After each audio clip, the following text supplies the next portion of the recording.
एक कलकत्ता ऐसा नगर है पूरे देश में जहाँ 6 बजे का टाइम दिया जाए तो ठीक 6 बजे शुरू कर देते हैं। 6:05 पर वो लोग माफ़ी मांगते हैं कि हम देरी के लिए माफ़ी चाहते हैं। एकमात्र पूरे देश के अंदर मैंने वो देखा, आधा घंटा देर से भी कोई आ जाए तो गेट कीपर ही रोक देता है कि आप अंदर नहीं जा सकते। मुझे याद है एक आदमी आधा घंटा देर से पहुंचा, गेट कीपर ने रोक दिया, बोले अंदर नहीं जा सकते। बोले क्यों नहीं जा सकते? अरे बोले तेरी वजह से दरवाज़ा खोले और सारे बाहर भाग जाएं तो कौन जिम्मेदार है? तो हाँ, यहाँ पर ये सारी वो सुविधा है। आपको हंसना है, बहुत हंसना है, अपने ऊपर हंसना है, नेताओं पर हंसना है, कोई भी आ जाए हंसना जरूरी है, गलत नहीं हंसना। एक गलत हंसी ने, द्रौपदी की एक गलत हंसी ने महाभारत करवाया था। हंसी वही होनी चाहिए जो सही होनी चाहिए, और हंसी वही होनी चाहिए जो किसी के आंसुओं की कीमत पर हासिल नहीं की हो, तब जाकर के वो हंसी सार्थक होती है। जो 2-4 बजा रहे हैं वो भी रहने दो। हाँ, ऐसा लगता है सारी भीड़ की जिम्मेदारी 2-4 लोगों ने उठा रखी है। 2-4 जरूरी जानकारी हैं जो कि राजेश भाई हैं, यहाँ सरकारी लोग भी होंगे, अधिकारी लोग भी होंगे। हमारे साथ दिक्कत क्या है कि हमें जैसे शराब के ऊपर कुछ लिखा रहता है, सिगरेट पर लिखा रहता है, वो एक वैधानिक चेतावनी है कि जो आपको लिखनी ही पड़ेगी, चाहे वो ठीक हो या नहीं हो, कुछ भी हो। ठीक भी है तो भी लिख, नहीं तो क्योंकि कोर्ट का आदेश है। तो हमें भी सुप्रीम कोर्ट का हमें आदेश मिला हुआ है कि हमें प्रोग्राम से पहले 1-2 ज़रूरी बातें बतानी पड़ती। और सबसे पहली बात ये है कि हम कवियों को वरदान मिला हुआ है कि जो हमारी बात पर ढंग से ताली नहीं बजाता वो अगले जन्म में घर घर जाकर ताली बजाता है।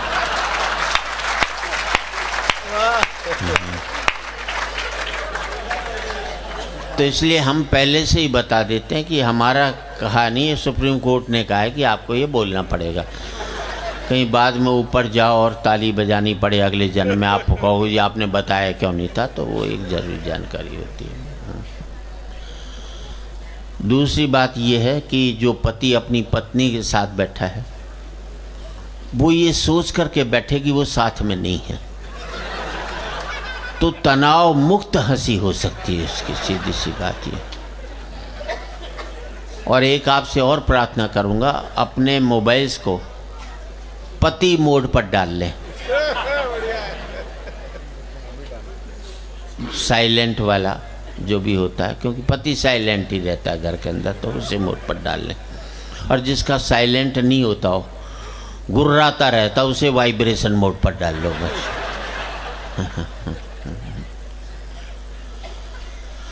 इतनी संख्या में बच्चे बैठे हैं, उनको भी मैं प्रणाम करता हूँ। अपने बच्चे अपने पास रखें, बच्चे देश का भविष्य हैं, पर हमारा वर्तमान चौपट नहीं करें, बस इस बात का ध्यान रखें, सीधी सी बात ही करता हूँ। कार्यक्रम कब तक चला ये महत्वपूर्ण नहीं है, कार्यक्रम कैसा चला ये महत्वपूर्ण है। बेवजह की 90 साल की जिंदगी जीने से बेहतर है सार्थक 40 साल की विवेकानंद की जिंदगी को जी लिया जाएगा। उस पर हमारा है चेतन, जो भी हैं, जो लोग हमें लेकर आए थे वो गायब हो गए यहाँ से। हाँ, संजय निकल गया ना, है? हाँ, मुझे मालूम है, चुप के बैठा है। हाँ, अच्छा, हाँ, बीच में बैठ गया ताकि किसी को बाद में मुंह दिखाने लायक नहीं रहे। जो भी आदमी गलत काम करता ना, पब्लिकली नहीं कर सकता, सीधी सी बात है, अपने आप चुपचाप बैठा है। जो भी कुछ गलत हो आप उससे निपटें, और जिस मन से आपने किया है, ये आपका आखिरी कार्यक्रम बताया कि लोग हंसते हुए अपने घर जाएं। जिंदगी में कभी भी एक बात याद रखना, लीडर चुनाव हारता है, वर्कर कभी भी चुनाव नहीं हारता। बड़े बड़े लीडर चुनाव हार जाएंगे, लेकिन जो वर्कर रहता है वो कभी चुनाव नहीं हारता। हाँ, वर्कर खड़ा ही नहीं होता, वो कह रहे खड़ा ही नहीं होता। ये और भी अच्छी बात है कि उसे काम से फुर्सत ही नहीं मिलती। और राजनीति क्या है? मुझे एक ने कहा कि राजीव जी के साथ मैंने एक सा शेयर किया था। एक बाप से बेटे ने कहा, जो कि नेता था, मंत्री था। बेटा बोले, छोटा था बेटा 8-9 साल का, बोले पिताजी मैं राजनीति में जाना चाहता हूँ, कोई शिक्षा दे दो। बोले रहने दे। बोले ना, मैं तो राजनीति में जाऊँगा, कोई शिक्षा दे दो। नहीं माना बेटा, जिद पर अड़ गया। तो बाप ने कहा पहली मंजिल पे चढ़ जा। बेटा चढ़ गया। बोले अब क्या करूं? बोले नीचे कूद जा। बोले चोट लग जाएगी। बोले कह रहा हूं ना, जब तू शिक्षा मांग ही रहा है तो मैं दे रहा हूं, मैं नीचे से पकड़ लूंगा, तू ऊपर से कूद जा। बेटा कूद गया, बाप ने पकड़ा नहीं, हाथ पैर टूट गए। उसने कहा पिताजी आपने ये क्या कर दिया? मैं तो कहा था राजनीति की शिक्षा दी, आपने मेरे हाथ पैर तोड़ दिए। तो बाप बोला बेटे, राजनीति की पहली शिक्षा ये है कि अपनी बाप के भी बात का विश्वास मत कर, अपने दिमाग पर चलिए। राजनीति पर कुछ कहते हैं तो बुरा मत मानना, क्योंकि मुझे याद है सन 55 में एक कवि सम्मेलन हुआ था लाल किले में, जहाँ लगातार होता रहता है। हर साल का एक सबसे बड़ा कवि सम्मेलन होता है देश का। उसमें मुख्य अतिथि थे पंडित जवाहरलाल नेहरू, और उसकी अध्यक्षता कर रहे थे महाकवि दिनकर। जब मंच की सीढ़ियों पर नेहरू जी चढ़ने लगे, एक सीढ़ी पर उनके पांव लड़खड़ाए गिरने को हुए। पीछे दिनकर जी थे, उन्होंने संभाल लिया। तो नेहरू जी ने दिनकर जी से कहा, दिनकर जी आपका बहुत बहुत धन्यवाद, मैं थोड़ा लड़खड़ा गया था, आपने संभाल लिया। तो दोस्तों, दिनकर जी ने जवाब दिया, नेहरू जी इसमें धन्यवाद देने की कोई खास बात नहीं है। जब भी इस देश की राजनीति लड़खड़ाएगी तो साहित्य उसे संभालता रहेगा, परवाह मत करना। अगर कोई बात हम ऐसी कह दें तो ये मत समझ लेना हम आपको घायल करने की दृष्टि से कह रहे हैं, हम आपको सजग करने की दृष्टि से कह रहे हैं। और ये सजगता हर समय चलती रहनी चाहिए। ये 2-4 कूलर चला रखे हैं आपने कुछ विशेष लोगों के लिए, मतलब कवियों को तो कुछ नहीं, हद है। मतलब इस तरह से भी अपमान होता है कवियों का, ऐसी बात हो रही। ये इनडायरेक्ट अपमान है। जैसे हम कविता पढ़े, सामने वाले की फोटो खींच लो, हो गया काम। अब ये कर रहे हैं ना, ये इनडायरेक्ट अपन। ये भी क्या करे, जहाँ से पेमेंट मिलनी है वहीं सीखी खींचेगा, हमारी काय को खींचे। इसका इकोनॉमिक्स है इसमें। चला गया, कोई वैसी बात नहीं। अच्छा, इन फोटोग्राफरों की एक ही देखो, जितनी भी फोटो खींचेंगे, वरमाला की सारी फोटो ये बिगाड़ते हैं। वरमाला में लड़का लड़की के गले में हाथ डालता है, होना चाहिए एक दूसरे को देख कर डाले। ये कहते हैं नहीं मेरी तरफ देख। हाँ, अब यूं डालेंगे, वो फोटोग्राफर खड़ा है, लड़का लड़की की तरफ नहीं देखता, उसे फोटोग्राफर की तरफ। जैसे यहाँ भी हमने बुके दिया तो उसने मुझे थोड़ी देखा,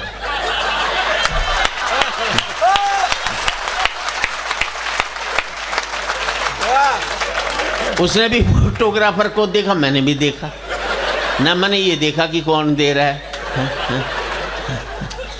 अच्छा, एक ने तो इस चक्कर में सासू गई डाल दी। लड़की तो कुछ नहीं बोली, ससुर बड़ा खुश हुआ कि आज तो सस्ते में ही सलट गई है अपने से। सीधी बात ये। हाँ, मंच में हमारे सबसे दिनेश बावरा, जो कि लाफ्टर चैनल में फाइनलिस्ट तक पहुँचे, आज हमारे बीच उपस्थित हैं। बहुत अच्छे कवि हैं, बहुत ये हैं, मंच पर सबसे ज़्यादा उम्र का कवि हंसने की बात नहीं, मैं बची हुई उम्र की बात करता हूँ, खर्ची हुई उम्र की बात नहीं करता। संपत्ति वो नहीं होती जो आपने खर्च कर ली, संपत्ति वो होती है जो आपकी बची हुई है। बची हुई उम्र की संपत्ति इसके पास सबसे ज़्यादा है। उसके बाद में देश का वो ओजस्वी कवि जो कहीं कारगिल युद्ध में, जितने दिन कारगिल युद्ध रहा वहाँ बॉर्डर के ऊपर जो जवान घायल होते थे उनके इलाज के लिए यह आदमी मौजूद रहा। और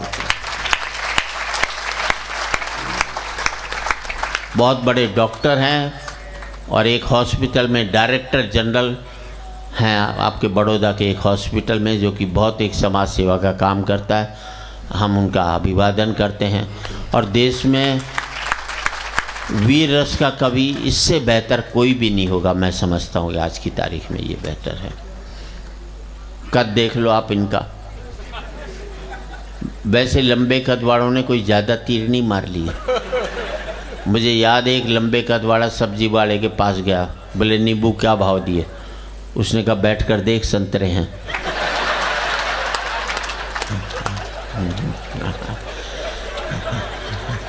हाँ थोड़ी देर बाद में समझ में आ जाएगी, तब हंस लेना कोई थोड़ी देर।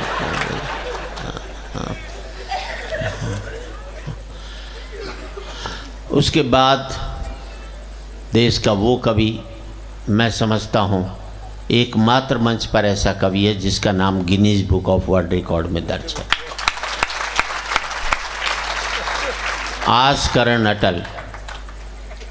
इसको महिला बुके देने आई क्योंकि ऑर्गेनाइजर ने नाम घोषणा कर दी थी आशा, तो उन्होंने कहा महिला को बुलाओ, आशा है तो कोई बात नहीं, सीधी सी बात है। Guinness book of world record के कवि के लिए इतनी कम तालियां अच्छी नहीं हैं।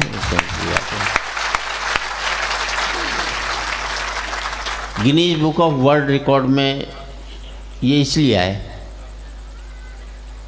कि इन्होंने एक फिल्म बनाई थी, वो संसार की एकमात्र फिल्म ऐसी थी जो इसी ने बनाई और इसी ने देखी, और इसने भी पूरी नहीं देखी। और ये पूरी देख लेता तो आज इसे हम यहाँ पर नहीं देख पाते। वैसे आपकी जानकारी लिए बता दूँ, राजश्री प्रोडक्शन की विवाह के डायलॉग भी इन्होंने लिखे, और आने वाली फिल्म प्रेम रतन धन पायो जिसमें सलमान खान द्वारा अभिनीत है, उसके भी डायलॉग आज करण अटल वहाँ पर लिख रहे हैं। उसके बगल में डॉक्टर सीता सागर जो कि लखनऊ थी, लखनऊ से अभी गाज़ियाबाद में, और पहले कुछ डायरेक्टर रही वो Gulzari Lal Nanda institute of Philips, क्या बोलते हैं उस अंग्रेजी में, कुछ भी होगा, मतलब अंग्रेजी में थी वो इंस्टीट्यूट, फिलॉसफी, हाँ फिलॉसफी या फिलिप्स मुझे समझ में नहीं आता क्या है ये। उसकी डायरेक्टर रही, संस्कृत पढ़ाती हैं, एमए स्टूडेंट्स को, डॉक्टरेट हैं संस्कृत में, 2.5 लाख का रिसर्च अवार्ड संस्कृत के लिए डॉक्टर सीता सागर को मिला है। और इन्होंने एक कविता शहीदों पर लिखी थी, जब वाजपेयी जी प्रधानमंत्री थे वहाँ उन्होंने पढ़ी थी, और उसके बाद वाजपेयी जी को समापन करना था, लेकिन उस कविता के बाद वाजपेयी जी ने कहा इसके बाद कोई कविता नहीं होगी, और इनका विशेष रूप से वहाँ सम्मान किया था डॉक्टर सीता सागर। अब मैं बचाऊँ तो मैं हूँ ही बस, उसमें क्या दिक्कत है। 45 साल से कवि सम्मेलनों के मंच पर हूँ, और 45 साल से कवि सम्मेलनों में 45 साल शादी को हो गए। जब मैंने कहा कि मेरी ज़िंदगी में दुख आ रहा है तो पब्लिक की ज़िंदगी में सुख कैसे आने दूँ, मैं उनको भी सुना सुना कर परेशान। जो आपका सोने का समय था वो अब मैं कर रहा हूँ। इतनी संख्या में महिलाएं बैठी, मैं उनको नमन करता हूँ। पुरुष बैठे, हाँ हाँ, मोबाइल पर कोई नहीं। एक बात बता दूं मैं आपको, महिलाओं पर अत्याचार हुए, लेकिन पुरुषों पर भी कम नहीं हुए। हम बेचारे बोल नहीं पाते, ये बोल पाती, हम नहीं बोल पाते, बस सीधी सी बात है।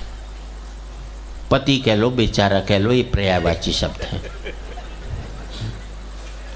जितने भी युद्ध हुए हमारे यहाँ बड़े, सब महिलाओं की वजह से हुए, मरे आदमी। अब महाभारत द्रौपदी जी की वजह से हुआ, मरे आदमी। एक लुगाई के खरोच नहीं आई उसमें। रामायण देख लो, सीता जी की वजह से हुआ, मरे आदमी। मुझे एक युद्ध बता दो जो आदमियों की वजह से हुआ और एक भी लुगाई लड़ने गई हो आज तक। लुगाई लड़ा सकती है, लड़ नहीं सकती कभी भी जिंदगी में, सीधी सी बात है। और यहाँ पर भी देख लो ना आप, इतनी महिलाएं हैं, एक की साड़ी दूसरे से मैच नहीं करेगी, एक का सूट दूसरे से मैच नहीं करेगा। और पति साड़ा तीसरा डिजाइन नहीं हमारे पास में। वो काला पहन ले, सफ़ेद पहन ले, और कुछ है ही नहीं हमारे पास बचा। और ताली तो इस बात पर चीज़, जबकि हकीकत ये कमाई हमारी, तब हमारी ये हालत है पतियों की। इन लुगाइयों की कमाई हो रही होती, हम पति लोग तो कच्चे बनियान में ही घूम रहे होते, इससे ज़्यादा नहीं मिलता होगा।